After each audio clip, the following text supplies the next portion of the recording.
오랜만입니다. 오랜만입니다.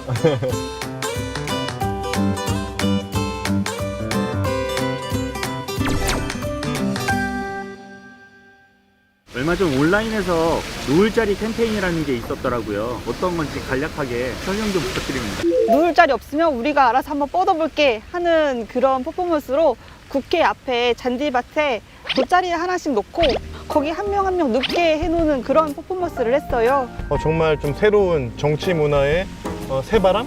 저도 되게 감명 깊게 봤고 또 거기에 저 역시 같이 동참을 했습니다. 누우셨어요? 네, 들어 누웠어요. 지금 MZ세대라는 얘기를 많이 하잖아요. 그래서 밀레니얼 세대 플러스 요즘 Z세대를 줄여서 80, 90 세대들의 그 이야기를 많이 들어야 된다 이런 얘기를 많이 하는데 그 요즘 젊은 애들이 가장 싫어하는 단어가 충조, 평판 이 사자성어예요. 그래서 충고, 조언, 평가, 판단.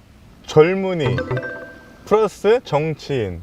요즘에는 이 정치인이라는 게 심심치 않게 많이 들려요. 이준석 돌풍도 그 대표적인 예고. 이준석 후보가 제1야당 국민의힘 당대표에 선출됐습니다. 이준석 후보는 당원 투표와 일반 국민 여론조사 합산 결과 43.8%를 얻었습니다. 변화에 대한 국민들의 열망이 강하게 반영되었다 이렇게 보고요. 그만큼 대선 승리에 대한 절박함이 반영된 그런 어떤 결과다. 대박이다. 30대 당대표, 제1야당의 당대표, 저는 혁신이라고 생각해요. 제1야당의 당대표, 또 수권 정당이었던 그런 정당에서 30대가 또 영선이 나올 수가 있다는 게 정말 이거는 시대가 변했고 그 국민의힘이 이렇게 변할 수가 있구나. 당내 분위기는 이제 점점 젊은 정치인의 말을 집중해주고 또 수직관계로 내려꽂는 게 아니라 소통하려고 들고 수평관계, 서로 의견을 교환하는 방식으로 많이 바뀌려고 하는 것 같아서 저는 당내에서 굉장히 좋은 바람이 불고 있다. 신선한 바람이 불고 있다 이렇게 생각합니다. 저희 민주당 같은 경우에는 그동안 청년 이슈를 대부분 보수 정당보다는 한 발 앞서서 선점했던 그런 정당이거든요.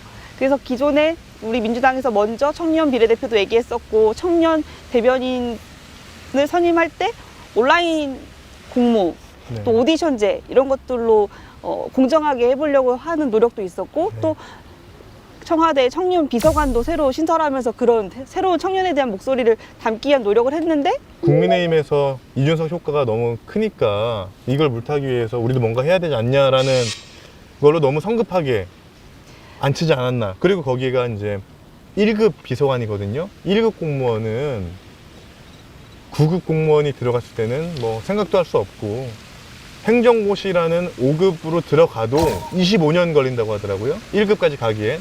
그렇게 중차대한 역할을 좀 더 고민하고 좀 더 검증 과정도 좀 거치고 이거는 민주당의 청년 비서관이 아니잖아요. 청와대, 대한민국 청와대 청년 비서관이기 때문에 좀 더 신중할 필요가 있지 않았나 하는 아쉬움은 있습니다. 청년 비서관은 김광진 전 국회의원이었거든요. 근데 그 국회의원이 선임됐을 때는 다들 크게 문제 삼지 않았던 것은 국회의원 정도 했으니까 괜찮겠지 뭐 이런 게 있었던 것 같아요. 같은 청년을 바라봤을 때 국회의원이라는 스펙이 있는 사람과 없는 사람을 대하는 그런 사회적 인식이 아직까지도 청년들에게 너무 야박하지 않은가. 가장 평범하고 가장 보편적인 청년일 때 오히려 더 큰 의미를 가질 수 있는 게 청년 비서관이 아닌가 그런 생각을 하기 때문에 그 부분은 우려하시는 바는 알겠지만 그 지금 세대에 가장 어울리는 임명일 수 있다. 단순히 국회의원 경험이 없고 이런저런 경험이 없다 이게 아니라 너무 빨리 25살의 어린 친구를 보여주기 식으로 넣은 게 아니냐.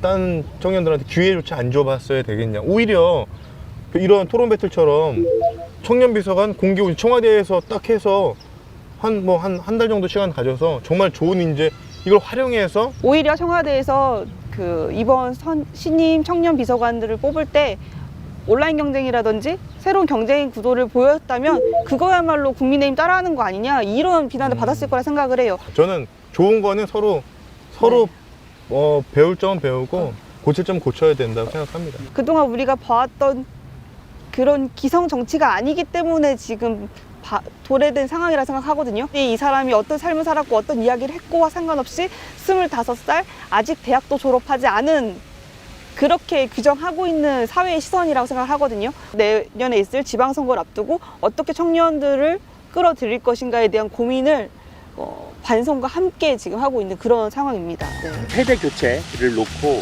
뭐 성급한 세대 교체다라는 의견이 있는데 그거에 대해서 그렇다 아니다. 하나, 둘, 셋. 아니다.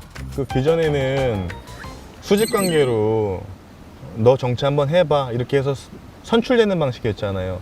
그 선출하는 사람이 그 사람의 능력을 본인이 선출하는 사람이 판단해서 했잖아요. 그게 아니라 본인이 자기의 능력을 발산하고 자기의 능력을 내가 알려서 선발된다는 거. 또 이 좋은 변화가 얼마나 큰 영향력이 될지는 나중에 평가할 문제고, 현재는 청년 정치가 바른 길로 가는, 세대 교체의 길로 가는 신호탄이다, 이렇게는 볼 수 있을 것 같아요. 아이를 낳으면 그 아이가 너무 걱정되고 어딜 가든 노심초사 하잖아요. 근데 50이 돼서 30살 아이를 봐도 늘 걱정되고 네. 70이 50을 봐도 무조건 걱정된단 말이죠. 청년들에게 기회를 줘봐야지 새로운 변화가 시작이 될 수 있고 희망이 생길 수 있는 것이지, 네. 걱정된다고 해서 계속 뒤에만 있으라고 하면 절대 미래는 오지 않는다, 그렇게 생각하기 때문에 이런 우려의 마음, 고민되는 마음들을 좀 긍정적인 모습으로 표현을 해주셔야지 이게 융합이 될 수 있을 것 네, 같아요. 기성 정치인들은 청년들의 의견, 청년들의 고민을 전달받아서 옮기는 거잖아요. 근데 전달받을 때는 모든 청년을 다 들어볼 수가 없으니까 몇 명 청년에게 들여봤더니 몇몇 청년의 고민은 이거니까 청년의 고민은 이거다 라고 해서 한 번을 거쳐 정책에 반영하는 게 저는 조금 지금 시대와는 맞지 않지 않나. 국회 안에도 다양성이 확보돼야 되고, 우리 지방의회 혹은 광역자치단체장이라든지 기초단체장에도 다양성이 확보가 되어야지 어떻게 단체장이 모두가 5, 60대 남성만 할 수가 있겠어요. 이 부분들은 지금 실은 우리가 많이 인식하고 있지 않아서이긴 한데 앞으로 더 많이 논의될 수 있어야 하는 네. 부분일 것 같아요. 기성 정치인들이 평가를 위한 청년 정책을 만들었다는 자체가 좀 아쉬움으로 남지 않나 싶습니다. 청년들은 1년 앞만 보는 것이 아니고 10년, 20년 앞을 보고 있지 않습니까? 앞으로 지어질 건물, 새로 구성되어질 길, 이런 것들이 10년, 20년 뒤에 청년들이 주로 사용할 거기 때문에 그런 모든 것에 청년들의 의견이 필요한데, 청년들은 자기 문제뿐만 아니라 모든 사회의 문제에 지금 이야기를 하고 싶어하는 상황이기 때문에 청년 정책이라 하면 이제 청년들의 목소리를 반영해야 된다, 이런 인식의 변화를 좀 가져야 될 것 같아서 그 부분이 현재는 전혀 부재하다, 네. 매우 아쉬운 상태다, 이렇게 생각하고 있습니다. 우리가 정치권에서 그림을 만든다는 표현을 가끔씩 쓰거든요. 그림을 만들어야 되니까 청년들 좀 섭외를 해서 적절하게 배치 좀 해봐, 맞아요. 이런 표현을 병풍. 깼어요. 어쩔 그래서 수 없이 진짜 그렇게 갔죠. 그동안 청년들이 말 그대로 정치권의 그림 중에 배경이었던 거예요. 주인공도 아니고 단역도 아니고 조연도 아니고. 그래서 이제 정치권에서 청년들을 그림이 아니라 역할을 부여해 줘야 된다고 생각을 해요. 다양한 역할을 만들어서 단역도 줘보고 조연도 줘보고 주연도 줘보고 좋네요. 그렇게 여러 가지 역할을 줬을 때 그중에 우리 훌륭한 뭐 아이돌이 탄생할 수도 있고 청년 출신의 뭐 중진급이 탄생할 수도 있고, 그 청년들이 참여할 수 있게 실제 제도를 좀 바꿔줘야 될 것 같아요. 지금 현재는 기성 정치인들이 했던 정치 방식은 청년들한테는 오지 말라는 얘기잖아요.